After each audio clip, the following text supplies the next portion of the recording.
उस व्यवस्था के अंतर्गत सबसे पहला काम जो मुख्य चीज बताने की है, इस देश में जो सत्ता में रहेगा उसकी जिम्मेवारी है रोटी, कपड़ा, मकान, शिक्षा, चिकित्सा, सुरक्षा वो इस देश के लोगों को उपलब्ध कराए, वो चाहे किसी भी जाति का हो, किसी धर्म का हो।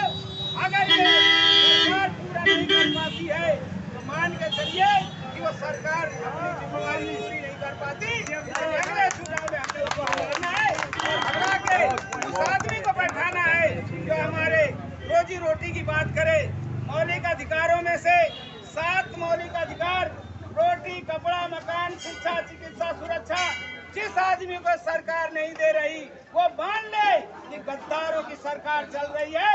उनकी तनख्वाह टाइम पे आती है लेकिन आपके घर का पानी टाइम पे नहीं आता है।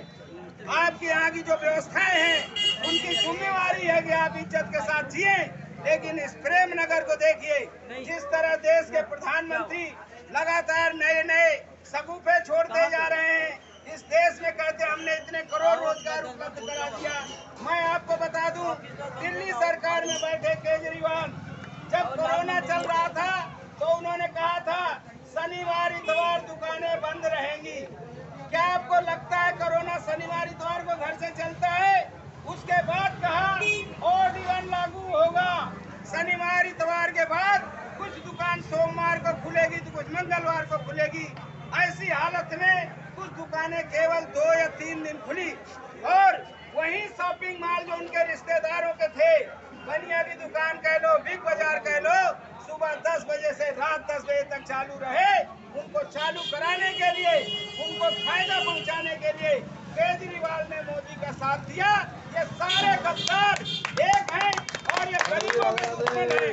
यहाँ ये लेबर शॉप है, यहाँ पर इनके लिए पेशाब घर बनाने की उनको कभी नहीं सूझी।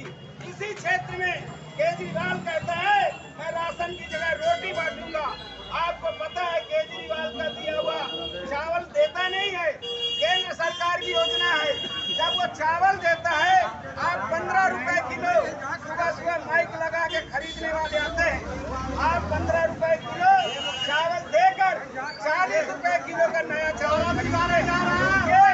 उनके चावल की क्वालिटी है, केवल रोटी बना के देंगे, वो रोटी कोई खाएगा क्या? ये केवल दलाली का जुगाड़ है।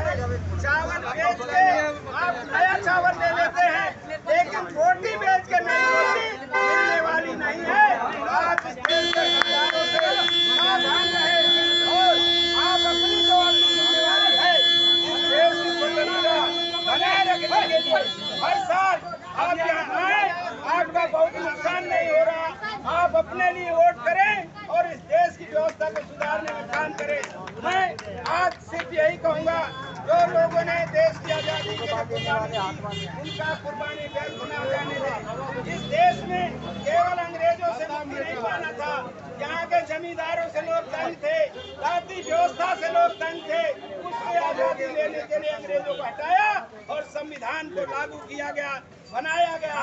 उस संविधान को लगातार चालू रहे, ये जिम्मेवारी आपकी है। आज 78वां स्वतंत्रता दिवस आप सबको मुबारक हो। मैं नरेश चंदपाल किराड़ी विधानसभा से जय हिंद, जय भारत, धन्यवाद। भारत माता की जय, भारत माता की जय। इंक्लाब जिंदाबाद, इंक्लाब जिंदाबाद। डॉक्टर साहब अम्बेडकर जी अमर रहे, डॉक्टर साहब अम्बेडकर जी अमर रहे। जय हिंद साथियों, धन्यवाद।